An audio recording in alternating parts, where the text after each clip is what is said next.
So the knife is not sharp. You can see it's,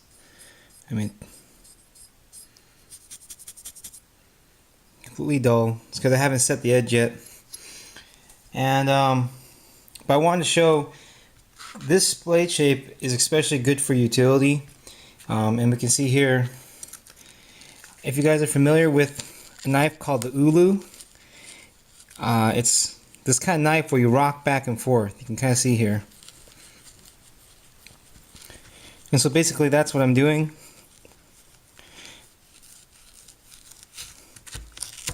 Okay, and it's separated. And the reason why it was so hard, this is still completely frozen. But the point is, you can see, so then a completely dull knife with this blade shape can serve as the Ulu. And this has been revised multiple times. This is more of a current version where just slight modifications. You know, this finger hole going down, just so that when you hold it this way, it's actually like a gun. So it actually is comfortable. And if you guys see in the next clip from an older video, when cutting through the wood, the reason why this card knife works is because after you get the initial push in, you can then turn sideways, and then the wood can go. You can split the wood with your hand traveling on the side of it, so your hand doesn't.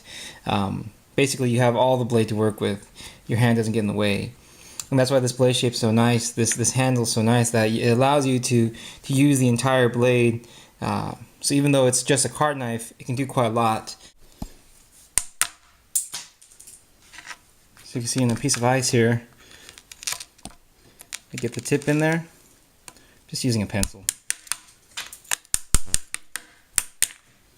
Here's some more EDC cutting.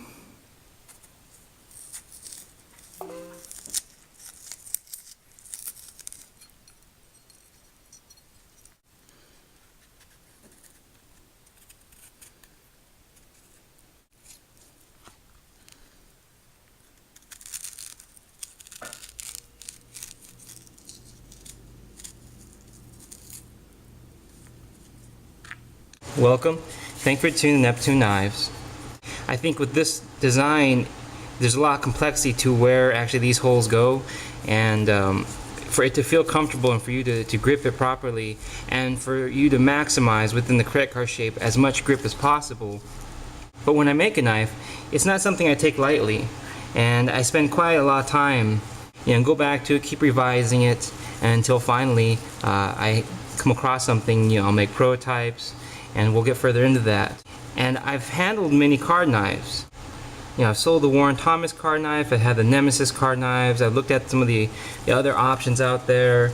For what it is, I think the main issue with a card knife is that you don't get to hold much of a knife. It usually is a card shaped like this. And for a knife blade, for you to exert force, you need a strong amount of grip. And so that was my key first goal, was to figure out how to get something compact to have a lot of, traction, a lot of control. So that regardless of the blade size, I didn't think of the blade size, I thought more about the actual handle and your ability to control the blade. So originally when I designed this, my goal was first get a large amount of grip, but also then to maximize the cutting edge. And so of course that meant to curve. And when I make a knife, I like to typically have it mean something, have it be based off of something culturally used, familiar, something that we know has proven itself over time.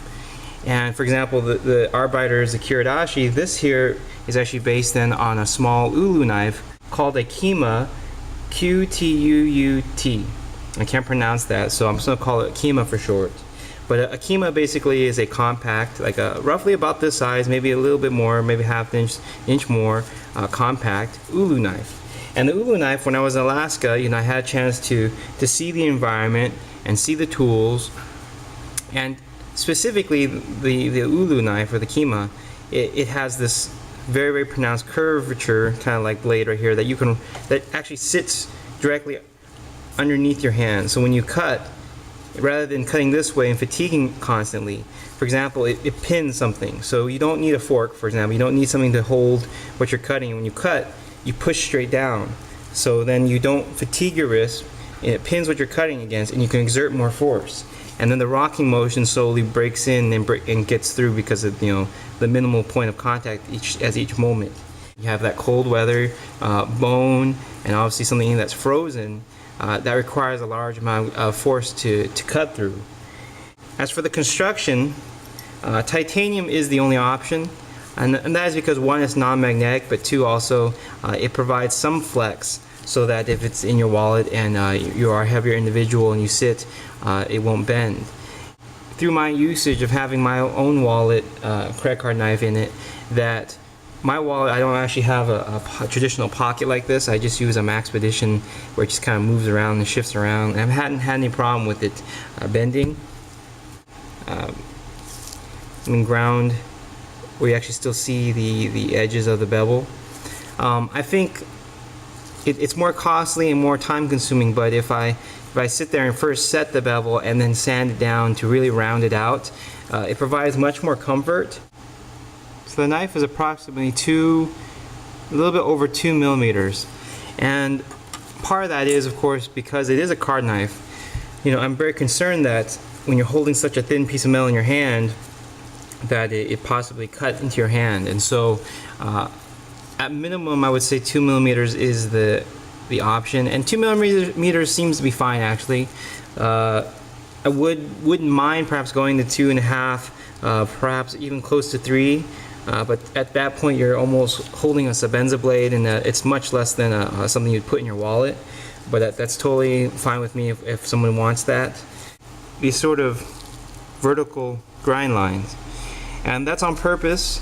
It provides a lot of traction. So with all of them, I will leave it at that all of them will have a very coarse grit surface finish to provide extra traction. So in terms of performance, I had designed this to be originally a self-defense last-ditch tactical, and because of that, you're able to hold the knife and still do things. Like, you're still able to drive a car, climb rope, lift objects, because of the way it's designed. If you had to, you could hold it like this and then do what you have to do, and if you have to cut, you can still cut and then go back to what you're doing and continue working. Almost similar to the way a karambit could work in the field. Since this is a chisel grind and the sharpened bevel, this is not sharpened, but you can see here the secondary bevel is there. So when you put it in your wallet, it can cut into the wallet because you're scraping that cutting edge against it. So I would say if you can accept a small sacrifice in cutting performance, and if perhaps you're using it more for something, just shallow cutting, then I could set a V-edge, a slight edge on this side, the sharpened bevel on this side, and the primary grind on this side. And this way it would kind of move the cutting edge just a little bit this way, away from the flat. So when you put it in your wallet, less chance of that. In the testing of pushing down and cutting against the frozen meat, definitely then at this point here I would say this area needs paracord. It pads that area, and I would say after that point it's completely fine and you could use it for actually an extended period of time. Because of this offset sort of handle and the blade having an edge like this, I can first dig into the wood and then shift. This is what I did on camera, and I shifted like this and I continue cutting down, and because my hand passes what I'm cutting. So it's very utilitarian, I think, and versatile because of that. When it comes to the tactical side of this knife, that's where then we have issues, because the design here, obviously I thought, okay, I don't want to risk cutting myself, against that corner. But what happens is when you slash this way or this way, it can snag on the dull parts right here and right there. And so, it's not very good if you push up against something and drag it across. That'll work, but generally this Ulu style blade is more for utilitarian purposes, I would say. And so then I came up with this version. Now this is on actually acrylic, so this is actually laser cut. But you can see here where this one differs is it extends out, and then this would be sharpened. So still well out of your own risk of cutting yourself, but what happens is then is if you slash, then if it drags, if it catches, you just pull out and you just cut. And same thing then if you go from under and you cut. This one, rather than having the hook, this one, the blade starts here, and so it'll drag, so you can just kind of like, whatever you're cutting will just slide down the blade. And I have considered not putting this little cutout portion right here, instead continuing the curve so that it still has the possibility of, if you can figure out how to hold it properly, a little bit tougher definitely, but if you can hold it to still perhaps do the rocking motion of a ulu knife, this one allows you to slash and cut even, but basically it's a double-edged blade.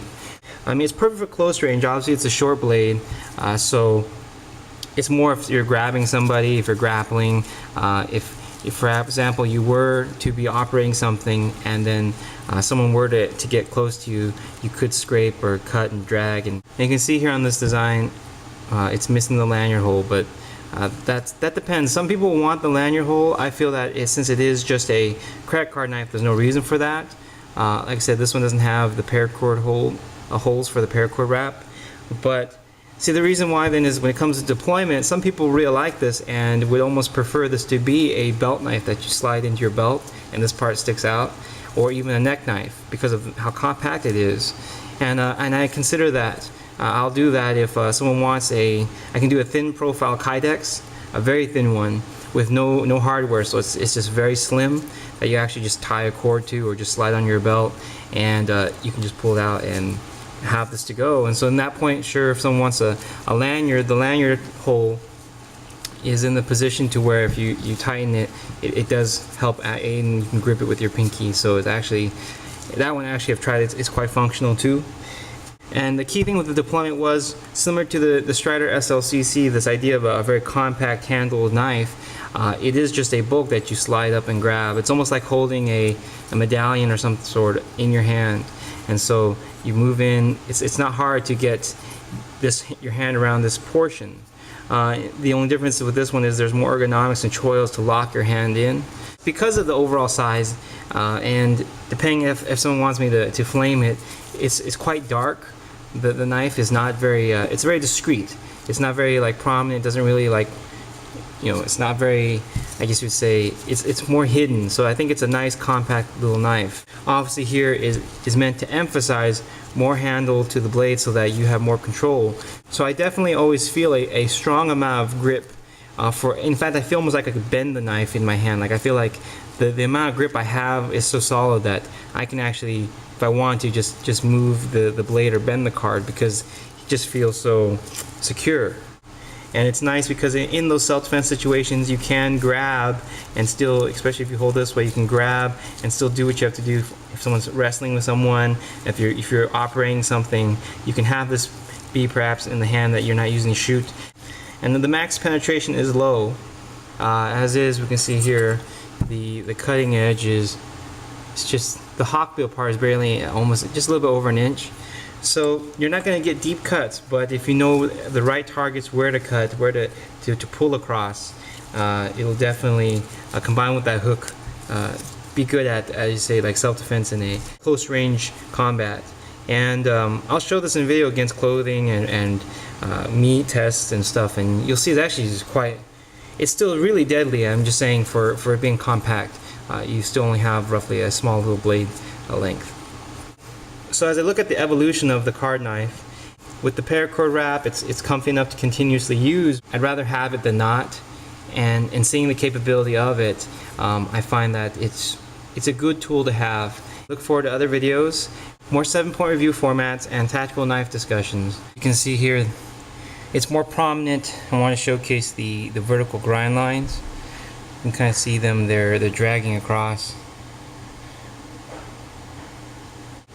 So this one was kind of just me playing around, trying to mess with just some more wild grinds, and still came upon the fact that this is this one came after that, and so this hawkbill version is still the superior tactical knife. Definitely still here, you can snag and snag up there, but this was just like a fun one to do, and you know, it has like the finish that I like. I like this sort of two-toned finish, so